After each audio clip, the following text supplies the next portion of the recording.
दोस्तों, आज मैं आपको ठंड में गरीब बेटियों का ढाबा कहानी सुना रही हूँ।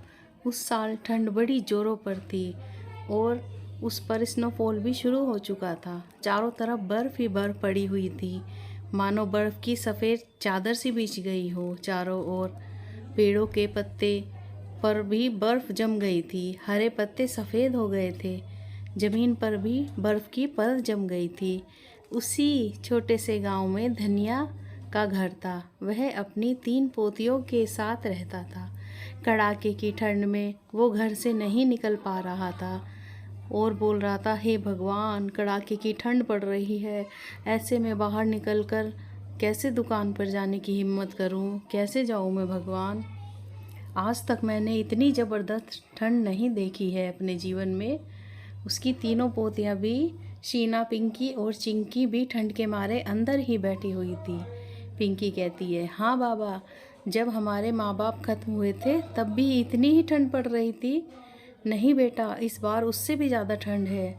इस बार तो जाने भगवान ने क्या ही सोच रखा है। हाँ बाबा, ऐसी ही बर्फबारी में तो हमारे माँ बाप दबकर मर गए थे। पता नहीं इस बार क्या होगा बाबा।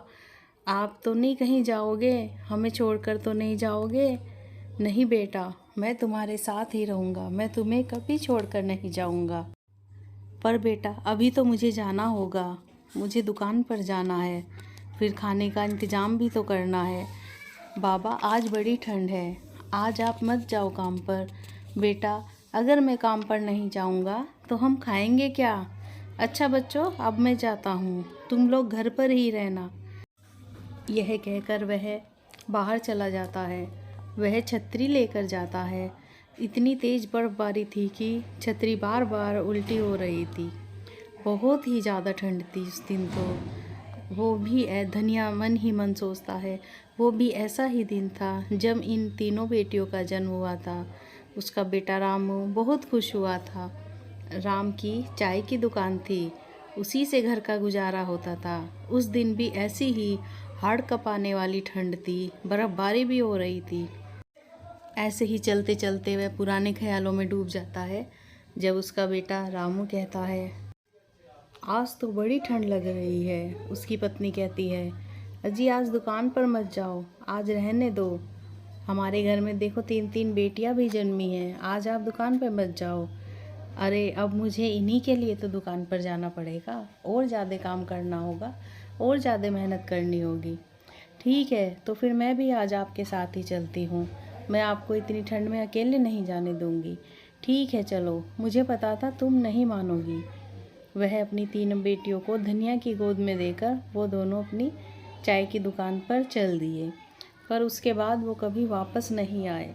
उस दिन बहुत भयानक बर्फीला तूफान आ गया और वहाँ से आधा घंटा की दूरी थी शहर की, जहाँ पर उनकी चाय की दुकान थी। उनके पाँव उस बर्फ़ पर फिसल गए और वो दोनों बर्फ़ पर गिर गए और वहीं जम गए। उसी बर्फ़ के नीचे दबकर वो दोनों मर गए। धनिया का तो रो रो कर बुरा हाल था। अब इन तीनों बेटियों का क्या होगा? मैं कैसे अकेले इनकी परवरिश करूँगा? पर धनिया ने अपने आप को संभाला और तीनों पोतियों की देखभाल करने लगा और उसके बाद वो ही दुकान संभालने लगा। धीरे धीरे ऐसा ही समय बीतता गया। अब बच्चियाँ 3 साल की हो गई थी, पर बच्चियाँ समझदार भी थी। उन्हें अपने बाबा की फ़िक्र हो रही थी। धनिया ने अपनी दुकान खोली, चाय बनाई। कुछ लोग वहाँ पर आए भी चाय पीने, लेकिन आज ज़्यादा ठंड के कारण कुछ ही लोग घर से निकले होंगे। उस दिन ज़्यादा बिक्री भी नहीं हुई। अरे आज तो कुछ भी कमाई नहीं हुई। मुझे तो तीनों बच्चों के लिए कुछ गर्म कपड़े व कंबल भी खरीदना था, पर आज इतने पैसे ही नहीं हुए। अब मैं उनके लिए कैसे गर्म कपड़े खरीदूँगा? ऐसा करता हूँ, थोड़ी देर और इस दुकान पर रुक जाता हूँ, शायद कोई ग्राहक आ जाए चाय पीने और थोड़े से पैसे बन जाए। पर शाम को तो और ज़्यादा बर्फबारी होने लगी। उसकी दुकान के चारों तरफ बर्फ़ की चादर सी बिछ गई और उसके दरवाजे के आगे भी खूब बर्फ़ पड़ गई, जिससे दरवाज़ा बंद हो गया और बर्फ़ से जाम हो गया। जैसे ही वो बाहर जाने को निकला, देखा तो दरवाज़ा ही नहीं खुला। वह ज़ोर ज़ोर से चिल्लाने लगा, अरे निकालो कोई मुझे यहाँ से कोई निकालो। बचाओ बचाओ, पर रास्ते तो सुनसान थे, सड़कों पर कोई नहीं था। उसकी आवाज़ सुनता भी तो कौन, वह अंदर ही फंसा रहा। उधर तीनों बच्चियां अपने बाबा का इंतज़ार कर रही थी। बाबा तो अब तक आ जाना चाहिए, अभी तक बाबा नहीं आए। मुझे तो डर लग रहा है, कहीं फंस तो नहीं गए। पिंकी बोलती है, चलो चलकर देख लेते हैं। पर अंधेरा भी काफ़ी था। उन्होंने लालटेन उठाई और अपने बाबा को इधर उधर देखने लगी। उनके पास तो स्वेटर भी नहीं थे, उनको ठंड लग रही थी। फिर भी वे अपने बाबा को ढूंढने निकल पड़ी। ठंड के मारे वो तीनों कांप रही थी। लगभग 1 घंटा लगा उन्हें वहाँ से दुकान तक जाने में, क्योंकि रास्ते में बहुत बर्फ़ पड़ी हुई थी। दुकान पर जाकर उन्होंने देखा कि उनके बाबा तो अंदर बेहोश पड़े थे। उनको ठंड लग गई थी। बाबा बाबा क्या हुआ? बच्चियां बाहर से ही एक झरोखे से देखकर चिल्लाई, पर बाबा ने कोई जवाब नहीं दिया। वो तो बेहोश पड़े थे। उन तीनों ने दरवाजे के पास से बर्फ़ भी हटाने की कोशिश की, पर बर्फ़ इतनी ज़्यादा थी कि वो हटा नहीं पाई। फिर उन्होंने पुलिस स्टेशन में जाकर पुलिस को सब कुछ बताया। पुलिस वाले तुरंत ही वहाँ गए और बर्फ़ हटाकर धनिया को निकालकर हॉस्पिटल पहुँचाया। काफ़ी देर बाद धनिया को होश आया। डॉक्टर ने कहा, वेल डन बच्चों, तुम सही वक्त पर इन्हें यहाँ ले आए हो। अब इनको ठंड में बाहर नहीं निकलना है और ये दवाई इनको 15 दिन तक सही टाइम पर देते रहना। अब तीनों अपने बाबा को लेकर घर चली आई। घर आते ही धनिया रोने लगा। अब सब कुछ ख़त्म हो गया, मैं कैसे दुकान पर जाऊंगा? अब मेरी ऐसी हालत नहीं है, मैं क्यों बाहर जाकर कुछ काम करूं? घर का गुजारा कैसे चलेगा? कैसे दुकान पर जा पाऊंगा? क्या होगा? यह कहकर वह रोने लगा। बड़ी लड़की पिंकी ने कहा, पर बाबा दुकान तो टूट गई। हे भगवान, घर में कुछ सामान भी नहीं है हमारे पास, बच्चों के पास गर्म कपड़े भी नहीं है और मैं अभी कुछ काम भी नहीं कर सकता। क्या होगा? यह कहकर वह और ज़ोर ज़ोर से रोने लगा। मैं तो तुम पर बोझ बन गया हूँ मेरी बच्चियों। नहीं नहीं बाबा, आप ऐसा ना बोले। आप ही तो हमारा अब सहारा हो। आपके सिवा हमारा इस दुनिया में कोई नहीं है। आप नहीं होंगे तो हमारा क्या होगा? अगले दिन बच्चियों ने सोचा, अब हमें ही कुछ काम करना पड़ेगा, पर हम क्या कर सकते हैं? हम तो अभी इतने छोटे हैं, हमें आता भी कुछ नहीं है। पर उन्होंने, क्यों ना हम शहर जाकर कुछ काम ढूंढे। तीनों बच्चियां शहर गई।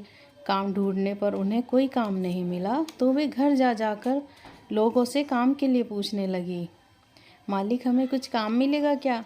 अरे इतनी छोटी बच्चियों, अपने घर पर जाओ, आराम करो, इतनी ठंड हो रही है, तुम कहाँ ठंड में घूम रही हो? तीनों बच्चियों ने काम कई दिनों तक ढूंढा, पर उन्हें कोई काम नहीं मिला। अब उनके पास बस एक ही दिन का राशन बचा था। काम मिला बेटा? नहीं बाबा, कोई काम नहीं मिला। फिर धनिया ने उनसे पूछा, बेटा इस समय लोगों को सबसे ज़्यादा किस चीज़ की ज़रूरत है? उन्होंने कहा, ठंड में इस समय लोगों को गर्मा गर्म खाने की ज़रूरत है और ठंड से बचने की। क्यों ना तुम लोग एक काम करो, तुम तीनों शहर जाकर वहाँ एक रेस्टोरेंट खोल लो। अब तो तुम्हें खाना बनाना आ ही गया है और गर्मा गर्म खाना बनाकर लोगों के घर तक पहुँचा दो। आइडिया तो अच्छा है बाबा, पर हमारे पास इतना पैसा नहीं है कि हम एक रेस्टोरेंट खोल लें। कुछ खाने का सामान तो घर पर बचा हुआ है, पर रेस्टोरेंट कैसे लेंगे? उसका किराया भी होगा, वो कैसे देंगे? अगले दिन तीनों फिर शहर गई और भीख मांगने लगी। साहब कुछ दे दो, भगवान के नाम पर कुछ दे दो। पर उन्हें किसी ने भी कुछ भी नहीं दिया। फिर उन्होंने देखा कि एक बच्चा बर्फ़ से घर बना रहा था। उन्हें एक आइडिया आया। उन्होंने सोचा, क्यों ना हम भी एक बर्फ़ का रेस्टोरेंट बना लें।